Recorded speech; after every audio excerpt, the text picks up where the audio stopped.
Hey guys, so today I want to compare the Apple iPhone 5s versus the Sony Xperia Z2 here from Sony. So let's just begin this little quick comparison look here. So first off, we do have the screen here, the lock screen. So you can see both have a quick access here to the camera. So here you can just swipe up, and here you can just also like swipe up to get it. Obviously, probably because they've noticed that people use that a lot.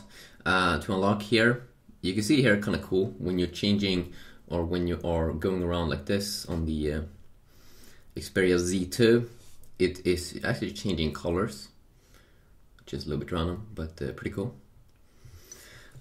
So here you swipe, of course, and there we have some music on Spotify. Okay, so first of all, the displays are pretty interesting here. The look and the feel.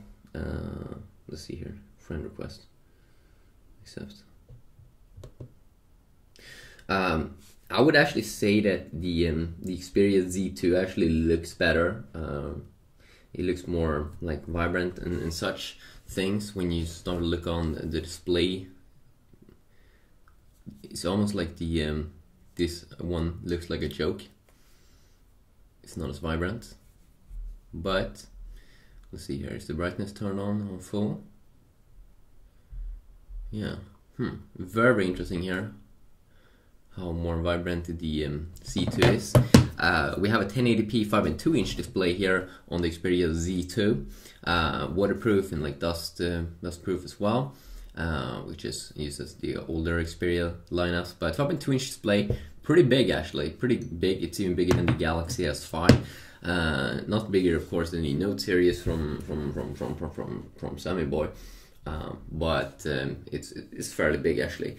Versus the 4-inch 640x1136 LED display here on the iPhone. And iPhone should also have like an IPS or like an LED backlit IPS display. This one has an IPS display, way better than what Sony has used in the past, which has been a TFT display. From that one had horrible viewing angles, but this one is same as the brand new Z1 Compact, that it has a good display. 128 gigabytes of SD card option as well, which is quite nice, I would say. On this one, we can put it in, and it's still waterproof. You can't take out the battery on any of these, of course, but that's something that you can't do on the iPhone. You can't put in an SD card, but there are 16, 32, and 64 gigabyte variants of the iPhone 5s, versus only it seems maybe like a 16 gigabyte variant on the Z2 built-in storage. 1 gigabyte of RAM here, dual core 1.3 GHz versus 3 gigabytes of RAM here, 2.3 gigahertz quad core with Snapdragon 801 chipset, which is the latest for Android phones, and it just really provides a great fast, snappy experience here inside of the software with the latest version of Android 4.2 KitKat. If we move on here, 8 megapixel shooter here versus a 20 megapixel shooter on the Xperia Z2, and that shooter can also shoot in 4K video, same as with the Note 3, I guess. And then we do have a 2 megapixel front-facing camera on the Z2 versus only 1.2 megapixel camera on the iPhone 5s, which is running iOS 7.1.1 as well, the latest version of iOS, and we should probably get iOS 8 maybe in a month from now, something, with the WWDC event. And then we do have the Apple A7 chipset inside of this one, which is also pretty interesting. It's Apple's own chipset, so they usually provide a good experience, but it's still laggy here and there. I mean, when we go down like this and going in menus here, it starts to kind of feel better on newer Android devices, actually in smoothness, I would say. Apple really hasn't done any big improvements there. And then we do have the battery, 1500 milliamps inside of this one versus 3200 milliamps inside of the Z2. So you see, I mean, if you look at the specs, I mean, the Z2 kind of crushes the iPhone.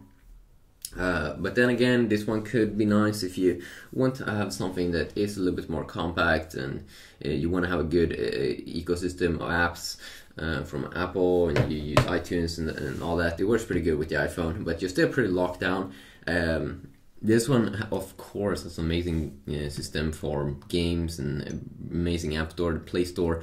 But there are some problems. Many games doesn't run well, even though they should. You know that when you buy an iPhone, like every single game is going to be good optimized for the display and all that. Most of the times, actually. So that's pretty impressive. But I'm actually playing some games here, and it's been actually running quite well on the Z1, or I mean C2, of course. So yeah, I mean, I really recommend it. You go check out this device. It is actually one of my almost my favorite smartphones now. It really is a great Sony device. Finally, way better than C1, just because of that display fix, and also that they upgraded the chipset to be just as good as their competitors. I might do more videos with these, like in apps look and things like that. I mean, that could definitely be fun to check out. You can see here how let's say the dialer looks on these two devices, and the multitasking, of course, on the iPhone. You just hold in like this. Here you have a button on here. But I should also say this, I mean, even though this one is a 5.2-inch display, just because these keys are taking up space, that probably means that the Galaxy S5 has a little bit bigger display when you're doing things. But then again, I mean, when you're playing some new games like Asphalt 8, I'm pretty sure that it is removing these things, so you get a little bit bigger display. But in the UI software look, of course, you get a little bit smaller experience there. But it really feels good in the hand. It really feels like a quality made phone. And I like it also that it doesn't come with the thing that you can take off on the front side. That's quite nice, actually, because that was kind of annoying, because when you scratched it, it became horrible. So yeah, just quickly look here, and I might do more videos, more specific videos on showing specific app, or maybe the camera and things like that if people are interested. So yeah, quick view here. Hopefully you did enjoy this sneak peek. So yeah, peace out.